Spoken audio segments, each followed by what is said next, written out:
It is tough. It is tough to face. It really is tough to face. I am going to do a little quick intro over here on my my YouTube live.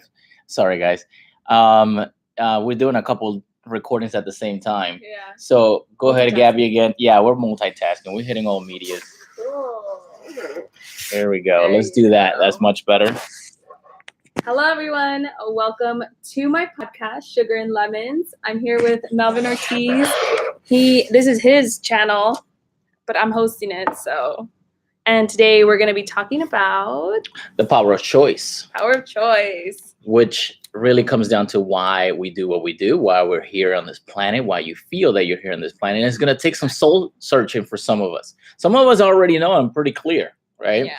And it goes beyond, some of the things that we do, like put up, vision boards with all the goodies and the toys and how we want to help people and the trips and the things we want to do for our families. Those are things that come naturally after the hard work, really searching for the end goal, which is that purpose. That purpose. Yeah. Exactly. What is our purpose?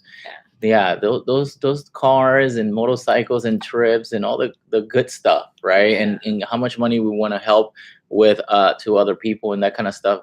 That's just the byproduct. Yeah. That's the byproduct. And I feel like also some people fall off of that vision board track. Like yes. they love to do arts and crafts. They like to put it up, looks Mhm. nice and pretty. And then at the end of the day, it's like, are you really going to implement it? Yeah. I mean, how can I tell you? It really comes down to that purpose, right? That purpose, being clear on that purpose is what's gonna get you up in the mornings. It is really what's gonna drive you through the hard times when somebody, let's say if you're a door knocker, somebody slams the door on you, right? I'm gonna call the cops on you. You know how many times I heard that? I've heard it a few times too. At the very least 3 times a week, right? At the very least, right? Yeah. So it's what's gonna get you through those hard moments, going back to it and really going back in your mind and say, I am here because of this. Yeah. And you know that when you're knocking on that door, you know that when you're making that phone call, when you're speaking with that client you already have or approved, it doesn't matter. And something goes wrong in the escrow, whatever it might be, or anything in your business or in life, you can always go back to that purpose and you remind yourself of 2 things. Number 1, I'm always here to add value to other people's lives. Exactly, yeah.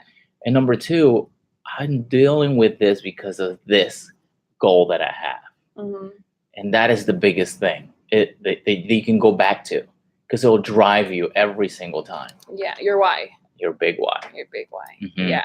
And I feel like I've been in real estate for 3 years now. However, my dad was a realtor for so many years before that. So I've been around real estate for so long. Mm-hmm. And I feel like being exposed to that environment, I already know the thought process of an average agent. Right. So they work hard the beginning of the year, and they're working and they're working and they're working. Come September, August even, that workflow starts to go down. It does. And it does, but it really comes down to the person itself. Yeah. Right?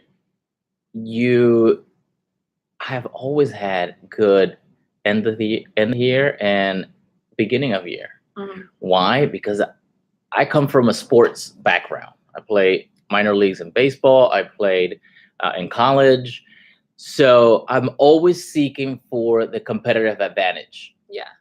Right. And there's the old saying, if you play sports beyond high school, nothing wrong with high school sports, but at the pro level, when you're actually getting paid to do what you do, right?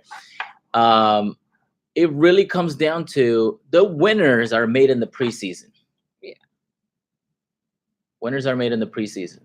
And the preseason in this business of real estate is, number 1, your practice time.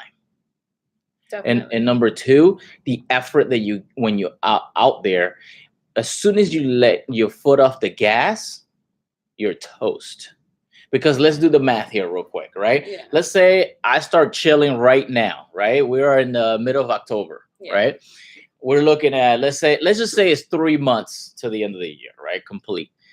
It's gonna take at the very least a month and a half to get your momentum back, right? It's gonna take a month and a half to get your momentum back, right? What that means is getting in the groove of making your phone calls, getting in the groove of door knocking daily, whatever that looks to you. Some people is 100 doors a day.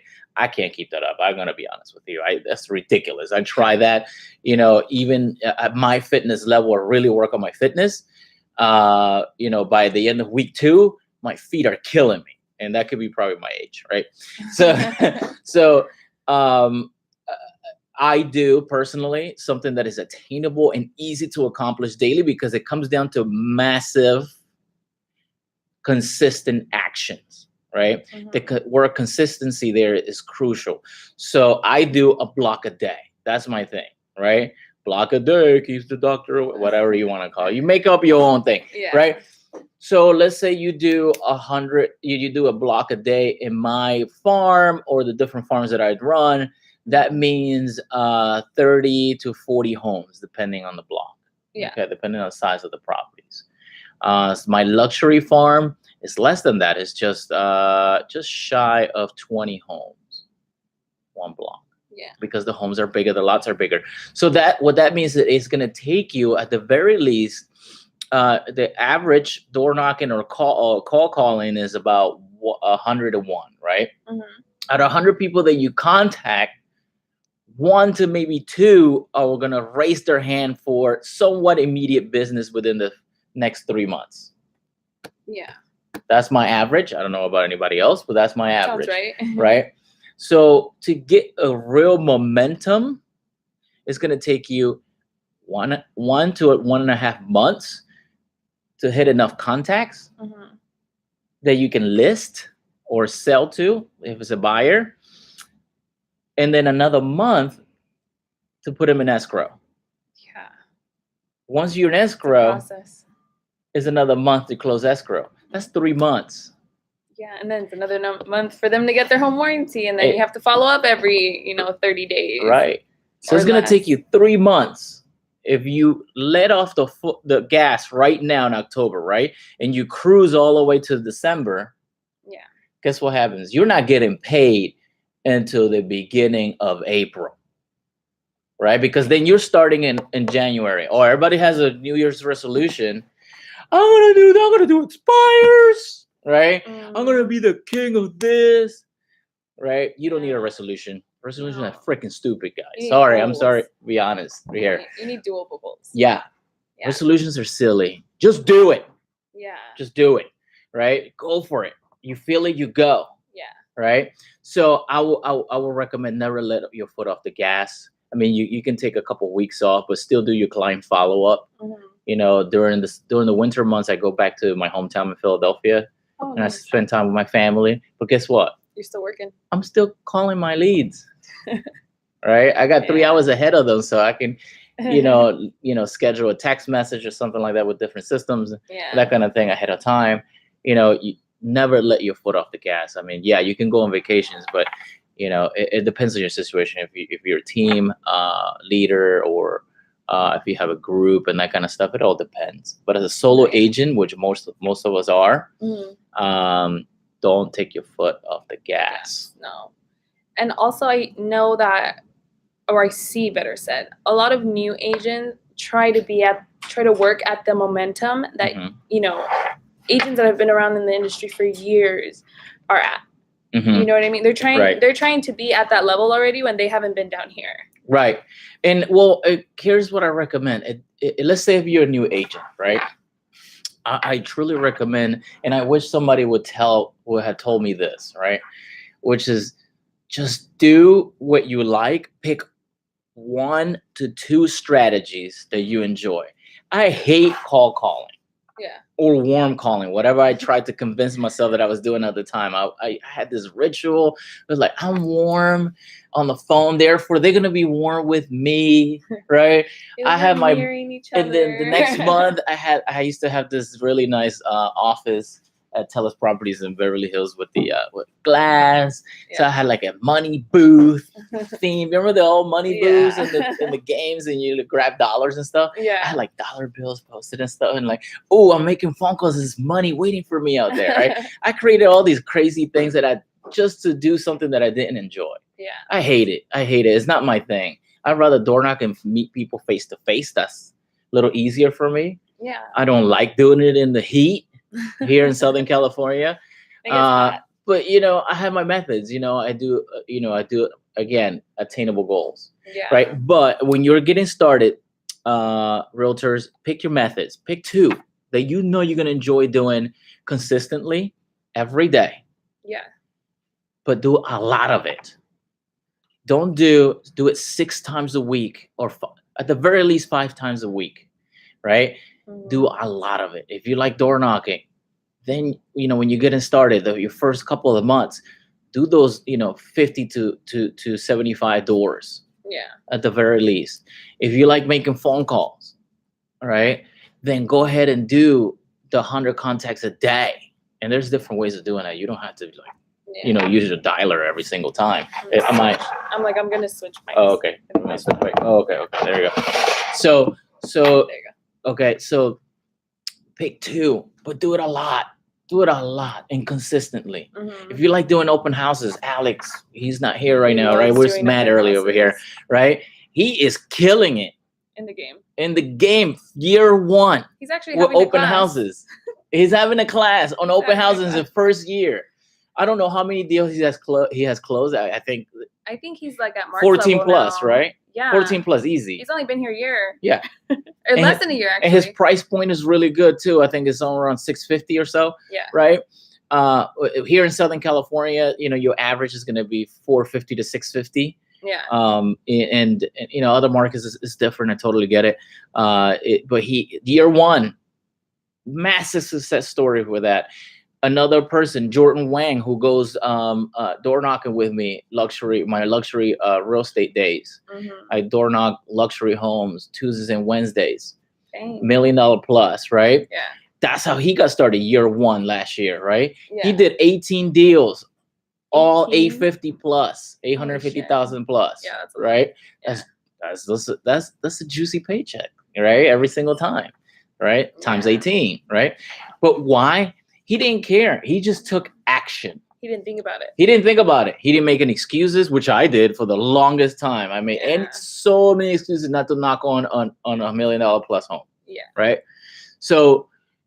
But I feel like at the massive end of the action. Day, yeah, I feel like at the end of the day, it's more like, why not? Why not? Why not? Like, what's stopping you? Why can't you go? I'll be frank. I'll be open. I'll be transparent. Yeah. My first I had a really hard time. Even now I'm a door knocker. I would call myself a door knocker more than anything else. Well, I mean, my 70% of my business is now referral based. Oh, nice. But when I first started door knocking, it really took a lot out of me, mentally, emotionally. Yeah. I knew I had to. And it took me, I'm no lie, a whole week to work the nerve up to knock on somebody's door. I would literally cringed in my house. I had spent hours practicing my scripts. Yeah. For almost 4 months, every day, 3 hours a day. And now look. I had my skills. I had my skills set. Just weren't practicing them. I just wasn't confident internally to knock on the door still. Yeah. Right. So I did it in increments. For me, I was terrified. Number 1, I was scared of rejection. Yeah. Number 2, the neighborhood that I was door knocking. Good size homes, your average price was like $650, $750. Yeah. The demographic I was scared of. I'm not gonna bring it. I'm not our opposite. Very opposite. And even though I grew up in the East Coast, where I was always the only Hispanic person in the block, right, or the neighborhood, right. I still felt like they weren't going to be accepting. Yeah. Right. But that's just It's me. Fear. That's just what I was creating, right? Yeah. Nobody ever they didn't say anything to me. Yeah. So what I did we was make like it bigger than what it is. very so true. true. So week 2, after my coach was like, this is He's like, just do it. this is actually with a real estate coach. He's like, week 2, Mel, you have to get out there. Yeah. I was literally scared to death in my house. I would not come out. Right. I'm just gonna do one door. That was my goal for that day. One door. One door. How long did it take you to get to that one door? It was 3 p.m. What time did you start? I wanted to get out there at 10 a.m. Oh shit. Yeah. Right. I hit one door. But you reached that goal. I reached that eventually. Goal. And the next day was 2 doors. Nice. Third day, 3 doors. You slowly started getting out of that fear. Yes. That's good. Until what really clicked and really did it for me was this lady. I still remember the house. I can go by. I don't know the address. She was so welcoming. So welcoming and accepting. She referred me to her daughter who was looking to buy. I didn't get a seller. Yeah, I got you a buyer. buyer. Right? That's good. Which we closed about a year later. Right? Nice. So that little bit of hope gave me, okay, I'm gonna do more. Now I feel you good. Had that boost of confidence. Yes, I totally did. Right. And I was doing about 75 doors a day at the time. I was doing just listed, just sold, and circle around that. Yeah. And then ever since I have switched it quite a bit, and now I do a block a day. That's my thing. Yeah. Find your rhythm. Find your rhythm. Yeah. You don't have to door knock 400 houses a day. Oh my gosh. Don't do that to yourself. Don't do that to you. And I know there's coaches out there that tell you that. Yeah. And some people have it within them to do it. But I didn't. Yeah. I'll be honest, I didn't. I feel like a lot of different areas you get a very different outcome. So when I hear agents say, oh, I'm doing all these houses a day, or I'm calling all these people a day, it's like, you can do that. It might work for some areas. It might not work for some other areas. So you really need to know your audience, better said, because in reality, okay. I don't know. I think somebody's sending a fax. Right? Jeez. Okay. In reality, it's more, you could have taken the time that didn't work with this thing, right? With door knocking, let's say. And you could have started doing something else that works for that area. I always look at it that way, because it's like you live and you learn, but people don't live and learn, and they continue to do the same thing every day even though it's not working for them. Right. I would say two things. Let's say if you're gonna door knock, or even farm, any kind of farm. Let's say you want to pick an area that make it simple for yourself. I personally picked an area that was too big for me, and it had hills, and I was like, what the heck was I thinking, right? You're like, I'm going to door knock 100 houses. And then I'm like, holy crap, I'm sweating going up these hills. Like, this is stupid. So then I moved over to another farm, right, next to it. And then what I did is I was like, okay, I'm going to look at this map. I went to the postal office, EDDM, nice. Right? So to open up a quick, business account with USPS. Yeah. And so you can look at the routes. Yeah. Pick the route that has 400 or 500 doors, right? Yeah. All of them need to be single family residences. Okay. And for those of you who don't know, EDDM stands for Every Door Direct Mail. Yes, correct. and why I did that, because I come from a marketing background. I worked in media and marketing for major media outlets and companies in the US, all the way from the East Coast over, and that's how I ended up in California. Nice. For 15 years. I don't look like I get sometimes that I don't look like. You're still 21, Melvin. Yeah. 21 plus 20. Okay. That's serious. Right. So I managed media companies and was a marketing director for a long time. So what I always like to do in media and recommend it for some of our clients and even for ourselves was to saturate a market. Yeah. And how you do that is you hit people in that market from every angle. So I wanted to door knock to get to know people and the floor plans, right? You got to know your product. Yeah. Right. So in Southern California, back in the late 40s and early 50s, most of the homes were built after the war. So suburbia was being built. I know we call this cities, but for me, it's more suburban. It's suburbia, right? Yeah. So all these homes were built usually by these cities were built usually by 3 or 4 builders, and those builders maybe each had, I'm gonna right now, I think most of them, they average 8 floor plans. Oh shit. Some were reverse versions of them, and you can see them. They're called California bungalows. Yeah. Or California ranch style. I think it's right. So most of them, they're pretty much the same home. Yeah. They're just reversed, right? So you start seeing these patterns. So get to know those things. But number one, I wanted to door knock the area. Number two, I wanted to make sure that I could mail them later when I had the budget to do it. Yeah. Consistently. Now, mailing is a really easy way to lose a lot of money fast, right? Yeah. You're in it for the long game, guys. If you're not producing at a high volume, yes, you should not be spending double what you make on marketing. Correct. So I would say add the mailer after you have made some money. Yes. And find those cheapest way, which is open houses. Which are free. Which are free. You can use somebody else's signs if you can't print your own.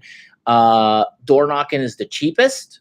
Yeah. Because you can get a partner, in some areas like the laws vendor, are different, like a vendor to pay for your flyers. Mm-hmm. Okay.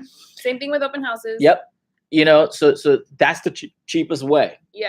I was running my business like a startup, right? So door knocking is the cheapest. Referrals is the second cheapest. Yeah. Right, because you're still gonna have to mail some stuff. Yeah. So postage and stuff like that.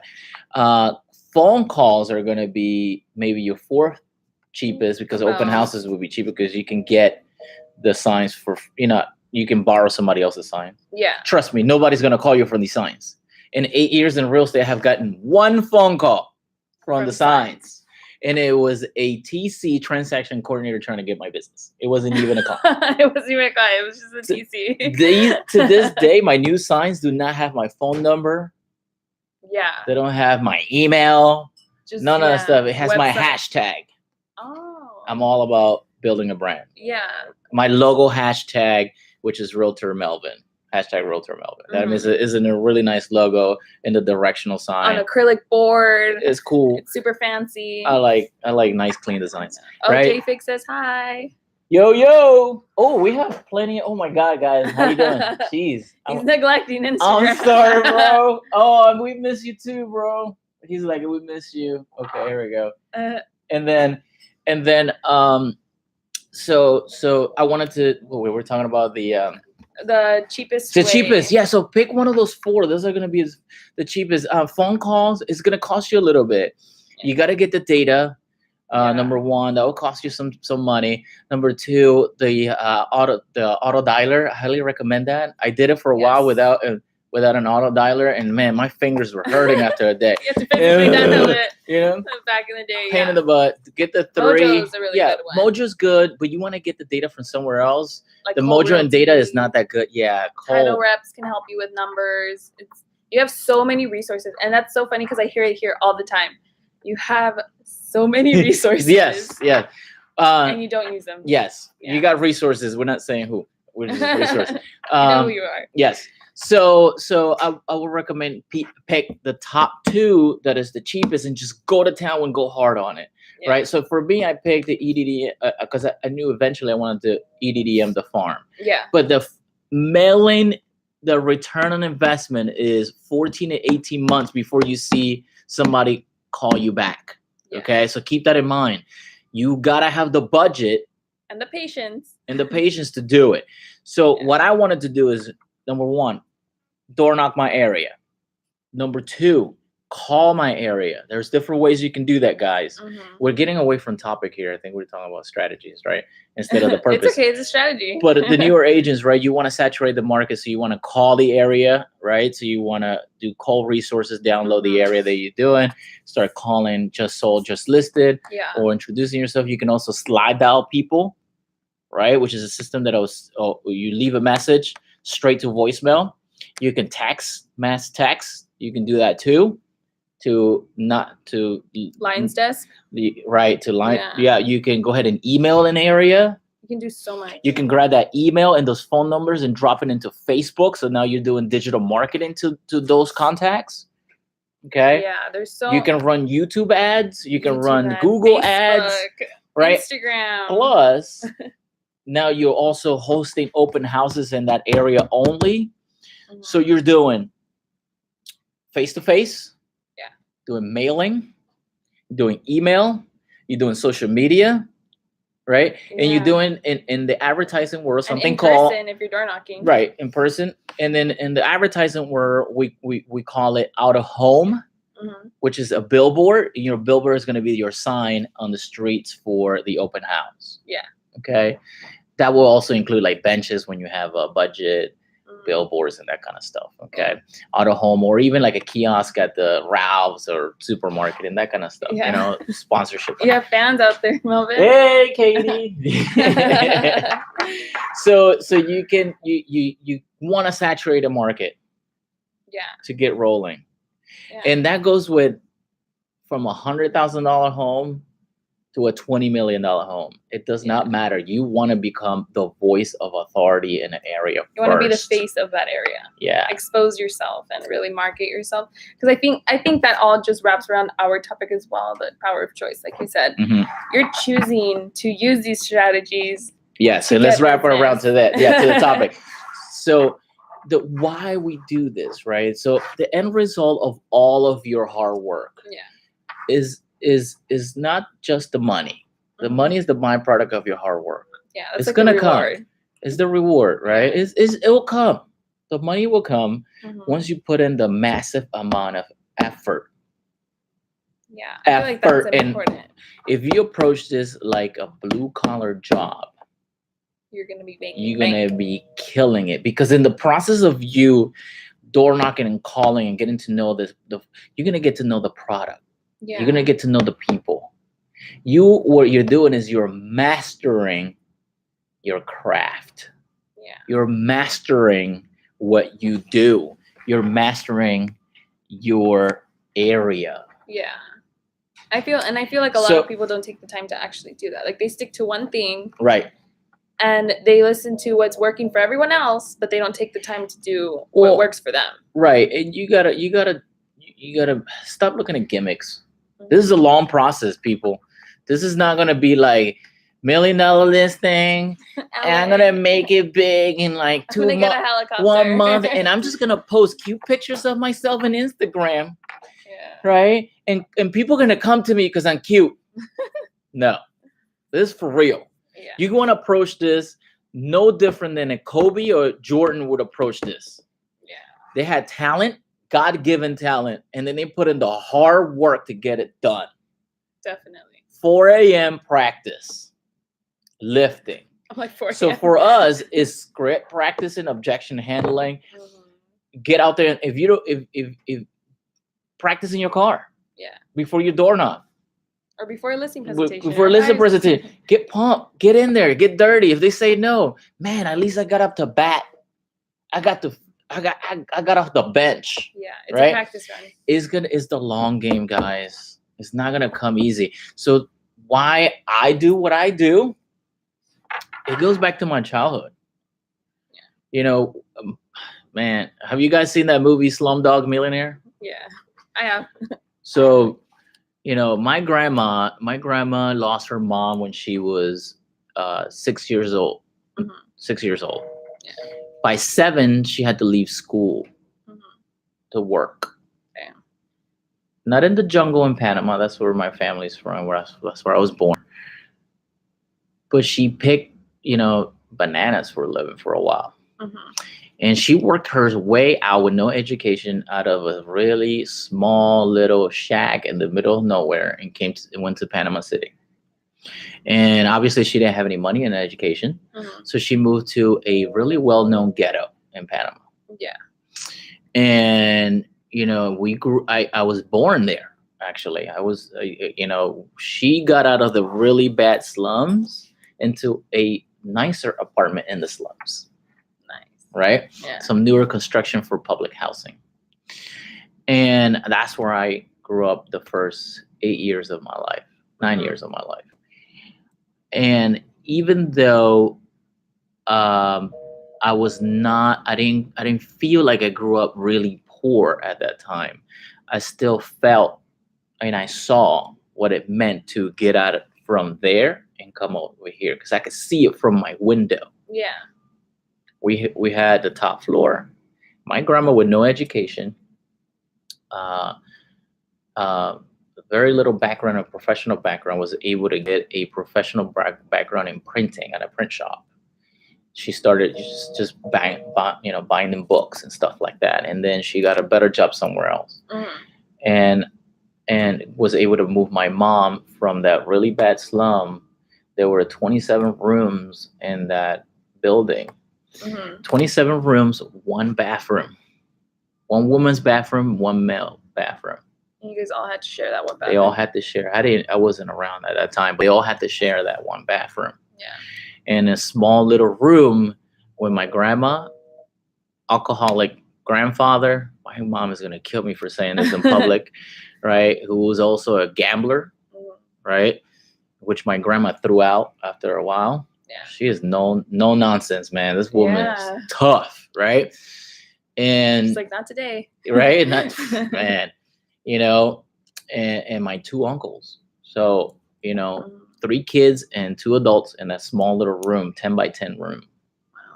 Wow. So when I was born, she taught my mom the valuable lesson of working hard. Yeah. And being tenacious at whatever you do. Yeah. Right? That's how you get ahead. So my mom was able to go to school. She was a straight A student her whole life. She still tells the story about I only had 1 B my whole life. Imagine the pressure I had. I hated school. I hated school. I was always an athlete. That was my thing, So she had 1 B her whole, from elementary school to college. Oh my God. It's disgusting. I seen the report cards. I'm like, oh, right? Right. And she was able to get out of the ghetto herself and become a doctor. She's a pediatric surgeon now. Oh, wow. So imagine the pressure I had, right, growing up. You're going to be a doctor. I'm like, I don't even like blood, right? Yeah. Right. So I saw that. And then we moved out of the apartment building in the ghetto into a middle-class apartment. Yeah. And here's the moment in life that was cemented for me. This is when I really found out that there was more to life. Life was a little bit bigger than I could see. Yeah. So we were again in the top floor, which, thank you, Mom. Love that apartment. We had some fun and some great friends back in Panama in that apartment. Yeah. And I would see out of my window they were developing these new homes. I still remember the complex. So in the neighborhood, it was called Alameda. New Alameda homes coming, but the sign, right? We're talking like late 80s, people, right? And my dad, who my parents had split up, already. My dad is an architect, but he's not like the $1 million architect and that kind of stuff. He's not a money guy. He's just a helping guy. Like, he loves building like bridges for underprivileged communities and that kind of stuff. He's not a hippie, but pretty close, right? Yeah. So, I still remember my dad started working for a company on the side to make extra money that also did those constructions. So my dad was designing, your typical cookie cutter, Spanish style home developments. And he took me to that neighborhood because he was overseeing something. And I still remember my jaw just dropped when I saw these houses. Yeah. It's like, whoa. Whoa, what is this, right? I'm like, well, I thought everybody lived like us over here, and then now we have this, and it's staring at me, and I could see it across the street. Like, it wasn't your typical normal. And I would, at that time, I was getting into skateboard with some of my friends, and I would venture out to the neighborhood. We would get chased out because it was a private community. And you were that kid. I was that kid, right? And that moment in time changed me. It got cemented. There's more to life, and I wanted that for my family. Yeah. Not just for my family, I mean for my entire family. Yeah. Yeah, generations before you as well. And ahead, right? And there was another moment in time, stupid, right? I remember like in the late 90s or early 2000s, I was watching, remember the guy, you guys remember when Paris Hilton had that TV show with Nicole Richie? Yes. Yeah. And they were talking about trust fund babies. Yeah. I had no clue what that was at the time. I was just working hard. I was like, what? You can get a trust fund? And I was like, oh, and it clicked again on me. Yeah. I thought you had put that on silent. I did put it on airplane mode. Right. So that also, it was another moment in time, and it hit me hard. Like, oh, okay. What are these families have trust funds? What is this thing? And I started looking into it, like, oh, I get it now. They're rich. And then there was another moment in time that completely changed me. This was more recently, where the whole Occupy Wall Street, remember that movement, people? I have always been a big believer of working hard because of my example. Yeah. And then it clicked. Why are these people demonstrating? And I get it to a certain extent. Yeah, you got to regulate people, and people have to be held accountable. But I think people were looking into the wrong place for accountability. Yeah. Sometimes you got to look within. You have to look within. I think we depend too much on other people to keep us on the same track. Yeah. And my question to myself, not externally to put blame on anybody else. I wasn't a realtor at the time. I didn't know what was going on with the loan rates or whatever, right? All I knew is that at that time I wanted to buy a house, and it was too expensive, so I didn't buy a house. I knew that I couldn't afford a $500,000 home, even with my marketing director salary. Yeah, I was making somewhere around 65 at the time, but it was too much. It was a stretch. Yeah. So I didn't buy a house. I read the fine print. Yeah. Right. Accountability has to be from both sides. The person selling, the person within. You still have to be a smart consumer. Yeah. Right. So I waited. I did research. How long? There's this thing called a cycle. This is before I was a realtor. There was this thing called a real estate cycle. Oh, okay, maybe let me look into that, right? Oh, the prices will drop eventually. That's when I bought. Smart.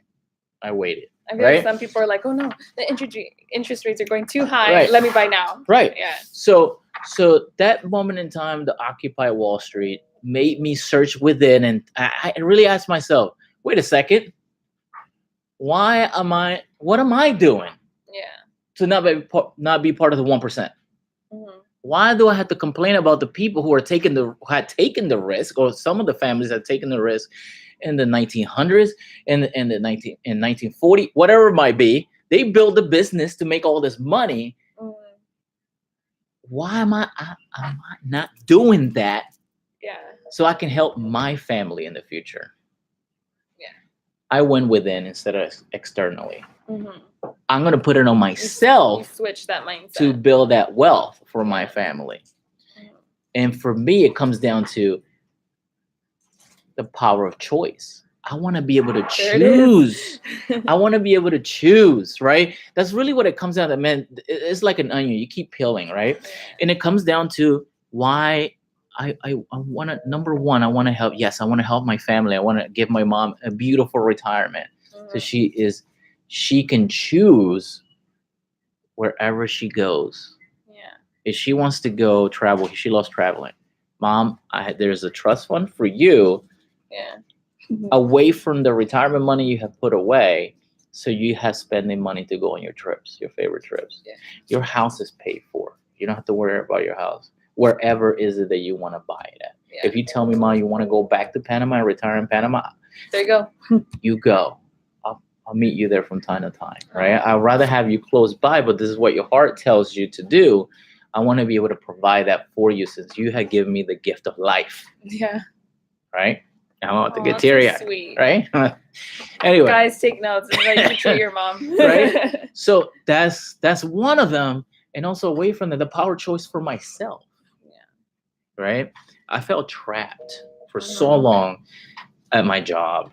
Yeah. Even though I made good money in my corporate job, it wasn't fulfilling me. I always wanted to be a baseball player. That's my thing, right? You know, I like to say my first master's degree was in baseball. I can watch a game and I can tell you every pitch that's coming, right? Yeah.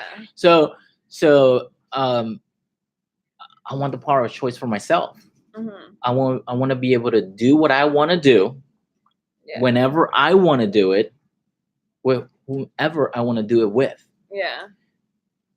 I feel like that is the most essential thing for a human being to have in this planet. And so many people are so trapped to their cubicles. They're so trapped to their, sometimes, and I hate to say it because I see it in some of us out there, in their relationships. It sucks. And that's a totally different. That's a totally different podcast. Man. Yeah. In their relationships, and they feel trapped in their lives. Mm-hmm. The power of choice gives you freedom to do what you want to do, when you want to do it, whoever you want to do it with. And that's why I'm here. One-fold for me, obviously, to create the wealth to do the things that I want to do. Mm-hmm. Like, I'll give you an example, and you can put the math out there. Do this math, guys, real quick. Watch this. And I have it on the board back there, actually. Yeah. All this would be on my website. All the math, all the links, or any resources you have for us. And I'm going to force you to get scared. Because if you really want to put a dent on your future and control your future, you better be putting 40% of your paycheck away. I know. You told me that the other day, and I was like, what? I put 10. I put 10% of my paycheck in my savings account. So I learned this a while ago. From looking at my grandma's notes on her little book. Yeah. She used to put 30% away. I was like, man, what if I can do 40? That's how I was able to buy my first sports car. That was how I was, and this isn't a fixed income. It was a good income, but whatever. Yeah. It was good. Mm-hmm. But it still, hurt a little bit to put 30% away. and that's how I was able to buy my first house. Right? Yeah. So many things. Opportunity opened when you started doing that. When I started, because when you have that liquid money sitting in the bank and an account that you can't touch, but you have it, there's 100 G's just sitting there like, you feel so freaking good. F you, economy. I'm ready for you. I can make moves if I want to, right? You're like, you have choice. Rick Brown? Yeah. I'm rich, bitch, right? So you can make choices when you have the liquid asset in the bank account. Right? So the 40%, do the math. 40% you put away, you pay yourself. Yeah. That's what I do now. Before it was 30. 40% you put away for Uncle Sam. Mm-hmm. And I think Grant Cardone teaches this as well. Yeah. And 20% you live with.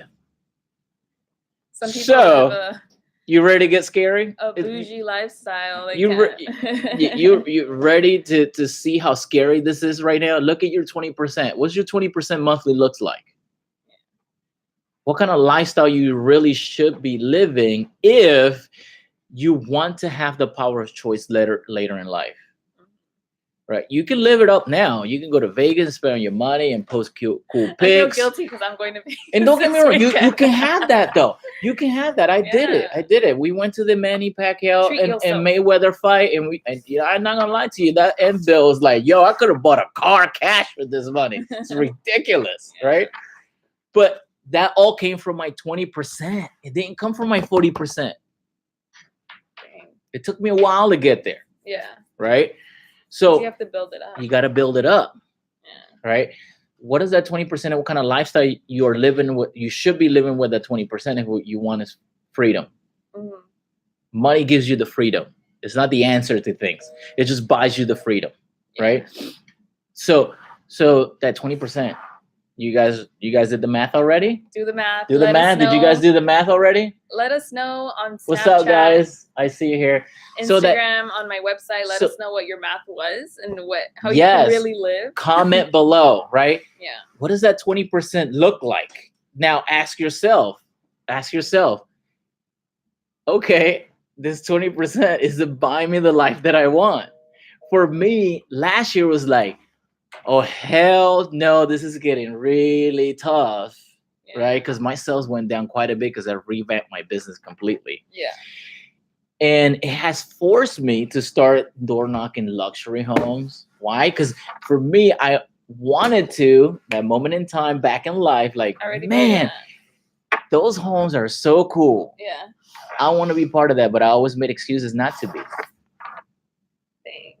And now it's like I want to be there. I want to be there. Yeah. I want one of my own. I want to be in it. Power choice. I want it. Yeah. I just freaking want it, right? So it has forced me to do more luxury. $1 million plus, right? Mark Larico. Hey, there he is. The man. The man himself. What's up? Oh, look at that cool tie. He got the ball tie. He's Yeah. doing live, and then I'm recording for my podcast. Oh, wow. Look at what's up, everyone? Or You're with a great agent here. Melvin is one of the top producers at our office at La Mirada. Thank you so much. And one of our top executive assistants, Gabby. You guys are awesome. Thank you for sharing. Yeah. Thank you. All right, Mark. guys. Thank you, Mark. Thank you for the kind words. I know. So it has forced me to move up in price point. Yeah. Right.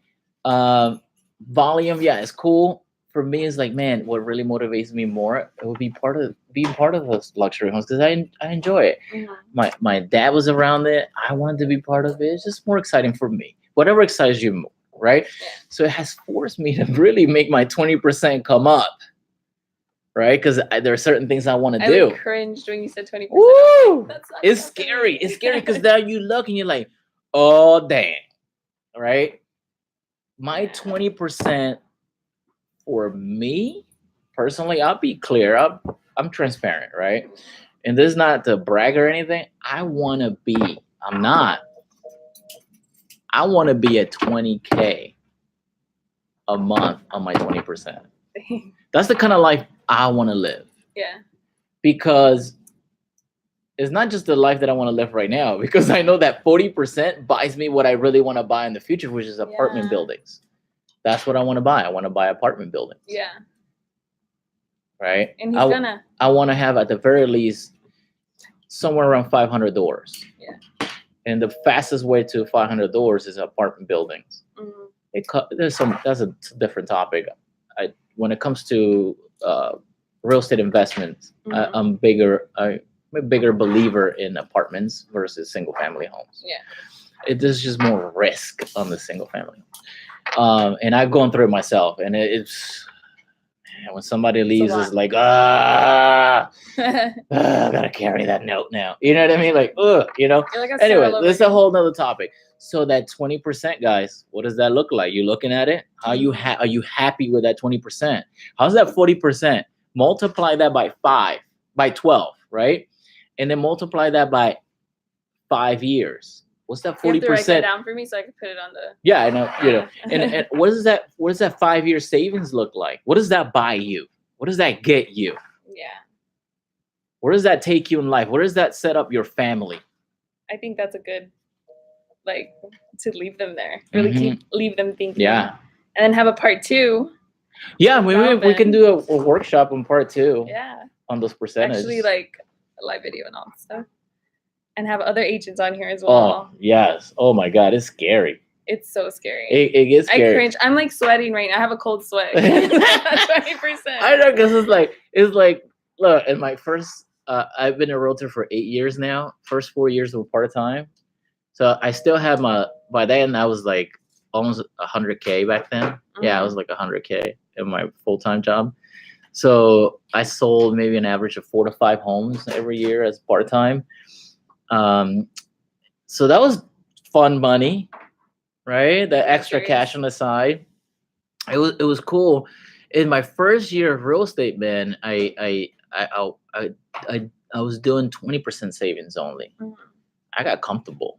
Yeah. I was like, I can always make it up. I think that's everyone though. I can always make it up. Yeah, I can always make it up and this and that. And then, man, I outspend myself a little bit. The discipline went away. And then you struggle till your next payday. Yeah. My life as of yesterday. Oh, man. Because the 20% really forces you for your production level to go way up. Yeah. Number 2, also forces you, obviously, for your actions to be way up. And there's some things you're going to have to give up. I gave up Facebook. Everybody around here knows I'm not on Facebook social. Yeah. That app I just put it back on my phone because you guys forced me to, right? Like, why aren't you on Facebook? Because I'm now part of the ALC, so I have to be on top of this stuff, right? So, but the Facebook social, I didn't care. Yeah. I didn't care. Why? Because it took time away from my production, where my money is really being made. It's not me being cute on social media. It's me talking to people. It's a contact sport. Doing my client follow up, making sure that, I'm hitting my contacts a day. All those things that you need to do as a realtor, right? As a business owner, any business, you need those leads, and those leads need to turn into sales. Yeah, and you got to do all those things, any business needs to do. So, and it's not gonna come from you being cute online. Sorry, I'm sorry to break it to you. If you really want to make a difference here in your money, choose to succeed. Yeah. Use your resources. Exactly. Actions, massive, consistently. So we're going to leave you guys there. Thank you so much, Melvin, for coming on my podcast and talking to everyone. We're going to leave all the resources and numbers down below under the audio file on my website and on the description of the podcast on iTunes. Melvin's just over here on Instagram. Oh, I know. I'm sorry. I'm saying hi to people. What's up, guys? All right. Thank you so much for listening. And that's it. Thank you, Melvin. Oh, I'm sorry. Hold on. Backtrack. Thank you, Gabby. I'm sorry. I was over here on Instagram saying hi to everybody, all the live listeners and stuff. It's cool. All right, guys. All right. Thank you so much for listening. Thank you, Melvin. It was a pleasure to share. I appreciate it. And there's going to be a part 2. We'll announce that later. Yeah. Thanks. Bye, guys. Woo.